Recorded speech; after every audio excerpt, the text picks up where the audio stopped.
what's an emergency, really? Oh, just the breakdowns we have on the roads. Okay, I hope so. Yes. Because once you have my James Ranch, there are lots of reasons to talk about some urgent emergencies. Oh, Mike. Mike, how you doing? Very well, thank you. Good morning, Lagos. Yeah, good morning, and thank you so much for holding forth yesterday as well. So, Dilly, what's going on? I hope there are no too much emergencies on the road. No, not too many. Okay. Not too many. Not too many. Talk to me about it. We have one at Agboju Inward Mile 2. Okay. That's on the Lagos Badagry Expressway. Right. An empty container that was trying to make a U-turn to face one way. Oh.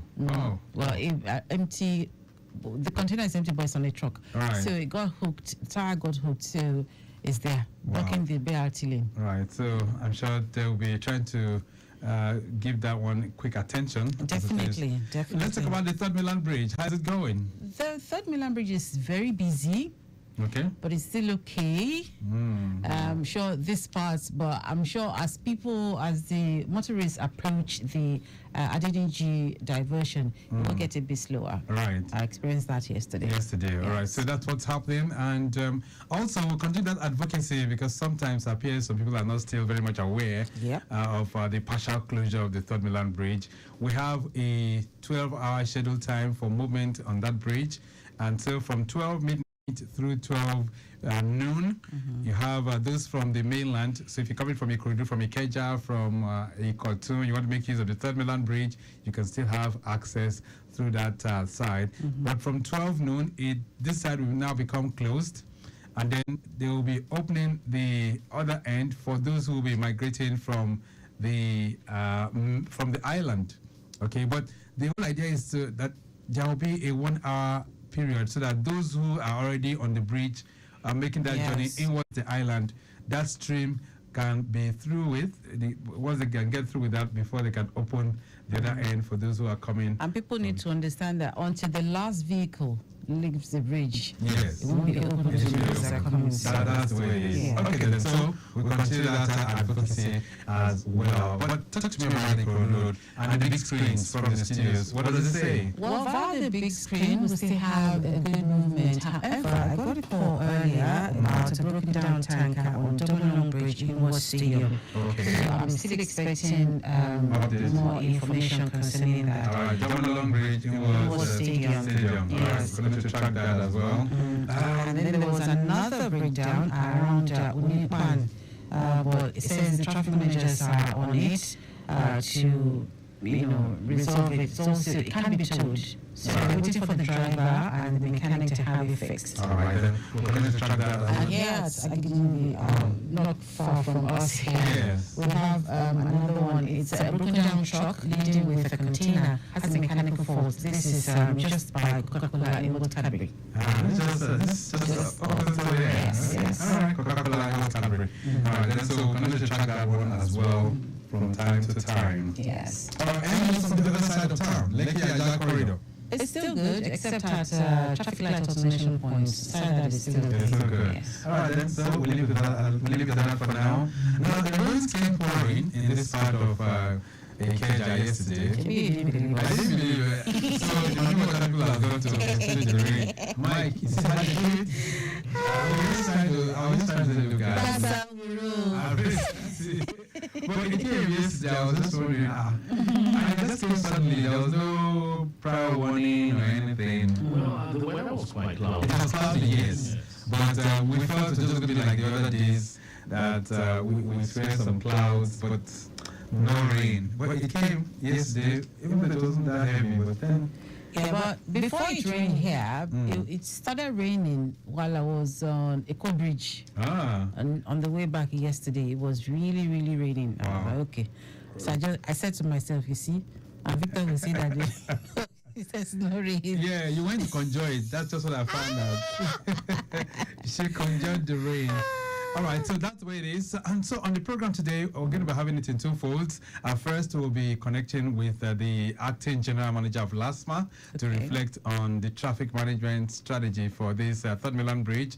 Day one, we'll try and access day one, and then we'll project into the other days. It's going to be like a 6 to 7 weeks kind of partial closure for this repair. So we're going to track that. and give you updates as relates to your movement. And then during the second half of the show, we'll be connecting with FRSC. Yes, so we'll be prospecting road safety in the year 2024, and we'll be doing that from the sector command right here in Lagos. Yes, okay, right. That's great. Mm-hmm. All right, and we also have the birthday profile and newspaper headlines. Yes, so newspaper headlines. Lily will be taking us through that in a short while. So lots and lots to look up to this morning on Your Side Mirror. Just keep it locked on your frequency of attraction and passion. All right then. So all that and more on Your Side Mirror, Lagos Traffic Radio 96.1 FM.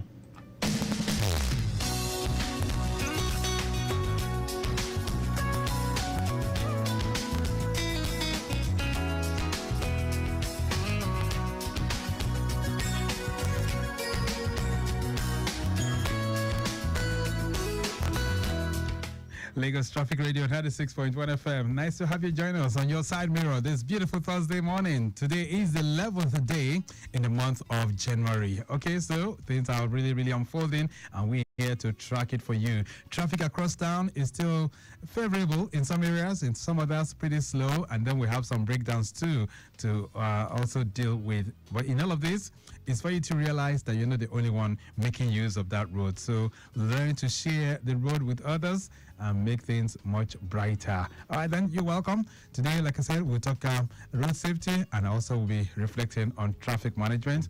And during the 10:15 hour, of course, it's time to talk farming, because I understand the outlook for this year, if you are not farming, the road to prosperity might be a little bit bleak. All right, so, but you need to get some of those projections on the maiden edition of Farm School. Okay, so you need to be part of that by 10:15. But right now, Dele is very much ready. You have a bag of news ready for us? Always. All right, so she's ready to take us through the newspaper headlines, and I'll be back to connect with you shortly.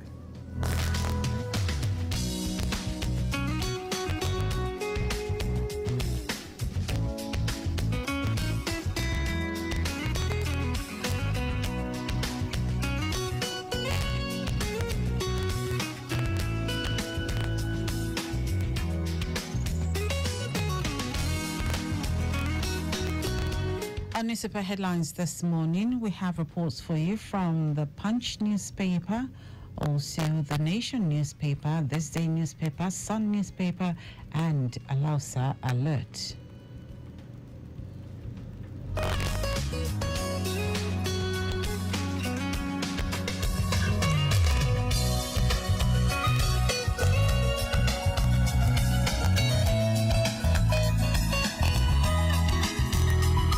Beginning with the Punch newspaper, CBN appoints new executives for Union, Keystone, Polaris banks.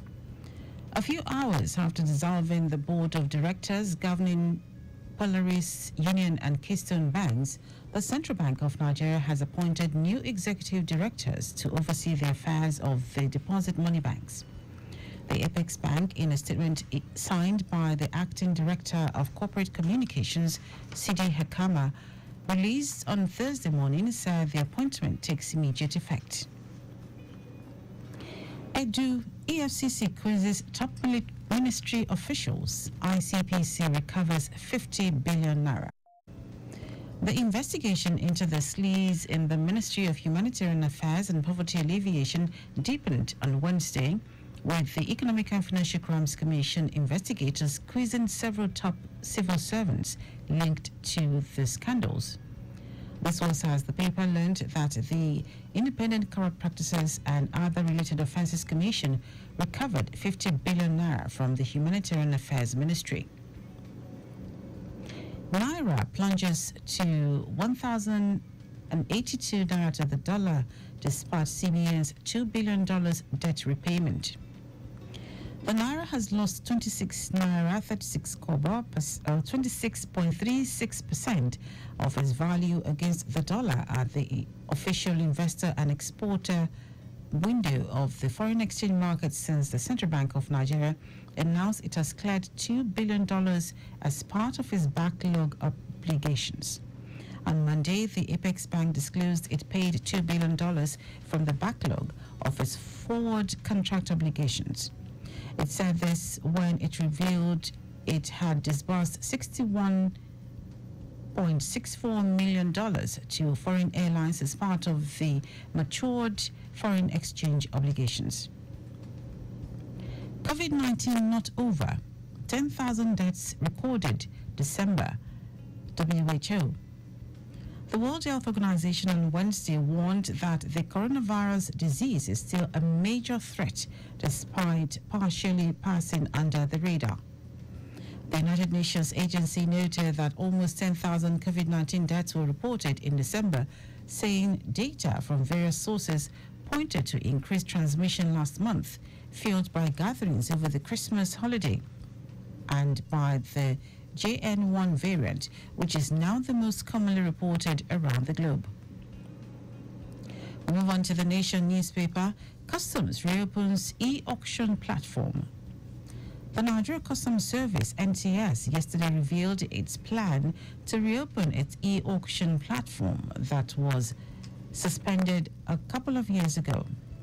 Addressing a press conference in Abuja, the Comptroller General, Adewale Adeniyi, explained how it has been fortified, noting, "This is what we have done, and this is what we are going to formally kickstart next week." He recalls that the platform, which was introduced about 5 years ago, was suspended due to a deluge of complaints from the general public. Federal government, Abu Dhabi, collaborate on 14,000 qualified artisans. The federal government is concluding plans with the government of Abu Dhabi in the United Arab Emirates, UAE, to supply it with 14,000 qualified artisans from Nigeria. The artisans whom the government intends to train and retrain under the Scale Up Artisan program of the Industrial Training Fund would earn themselves golden visas from the government of Abu Dhabi. Moving on to this day newspaper, NCC declares unauthorized use of 5.4 gigahertz frequency band illegal, moves to sanction airing operators. Following the global scarcity of spectrum and frequency band that are used for network deployment and expansion in the telecommunications sector, the Nigerian Communications Commission, NCC, has frowned at some operators who are transmitting telecom signals on the available 5.4 gigahertz frequency band without being licensed to operate the same. NCC has therefore declared as illegal the unauthorized use of 5.4 gigahertz frequency band and has vowed to sanction any airing operator involved in such act. NIWA's mandate in marine blue economy achievable, says MD. As part of efforts to reposition the National Inland Waterways Authority, NIWA, towards promoting and achieving its objectives of the marine and blue economy in the country, the agency's managing director, Bola Oyebanji, has disclosed that the core mandate of the authority in marine and blue economy is achievable. Oyebanji made this known while speaking at the NIWA Special Retreat with the theme Repositioning National Inland Waterways Authority for Excellence, held in Lokoja, the Kogi State capital, last Monday. Crossing over to the Sun newspaper, Governor Eno visits Tinubu, gets nod on Ibom Seaport oil palm program. Governor of Akwa Ibom, Pastor Umo Eno, has disclosed that President Bola Tinubu has asked him to submit a memo on his request for federal government support for Ibom Deep Seaport. The maintenance, repair and overhaul MRO facility at the airport, as well as its oil palm program. Eno, who said he was at the presidential villa to wish the president a happy new year, as well as discuss the request, revealed that the state, being an oil palm zone, is capable of producing palm oil both for internal consumption and for export. TCN to suspend Ajaokuta Steel over 33.71 billion naira energy debt. The transmission company of Nigeria, TCN, has issued a 14-day suspension notice to Ajaokuta Steel Company Limited over a 33.71 billion naira debt as of November 2023. By implication, the steel complex is suspended from having any physical interaction with any party in the electricity chain and ultimately be yanked off from the national grid if the debt remains unresolved. We'll take the last one from Alausa Alert. Stakeholders prepare guidelines for wastewater management. The Lagos State government will continue to improve strategies for wastewater management by entrenching the principles of global best practices in regulating the sector.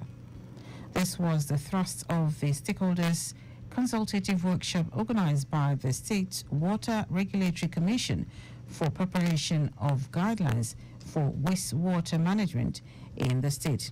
And that's it. You can pick up a copy of any of the dailies. Go online to read more.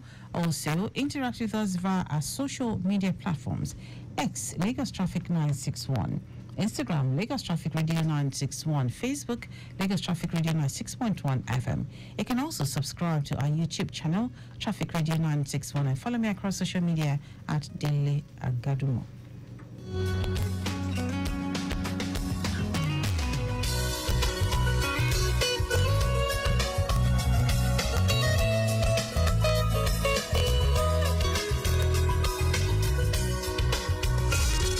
The dial that helps you navigate through Lagos traffic with ease.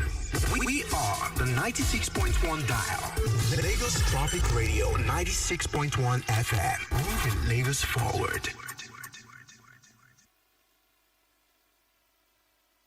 Wait a minute, this love started out so tender, so sweet. Now she got me smoking out the window.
This message is from Lagos Traffic Radio 96.1 FM.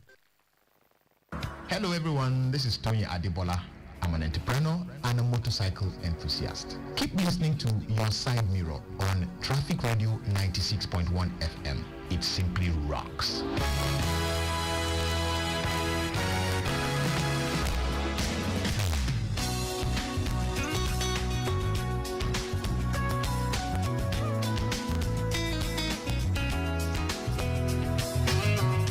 Lagos Traffic Radio 96.1 FM. All right, then, so we're back from the news, and it's time to continue with the conversation this beautiful Thursday morning. Of course, taking you through the Ikotu end this morning. Movement from Ikotu intersection is really accommodating vehicles at the moment, as we have a free flow of traffic at that particular location. From there to Synagogue, proceeding through Ilewe and Selegbe down to Iyano Ejigbo. It's very good to go.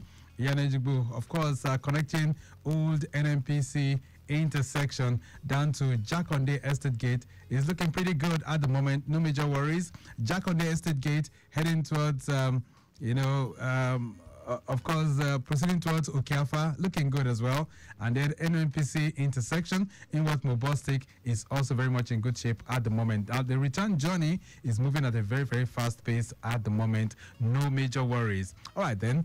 We had an impediment earlier, but that has been taken off. And so we have traffic managers on ground doing the needful within those corridors. So we say big ups to all of them as they continue to move Lagos to the next level.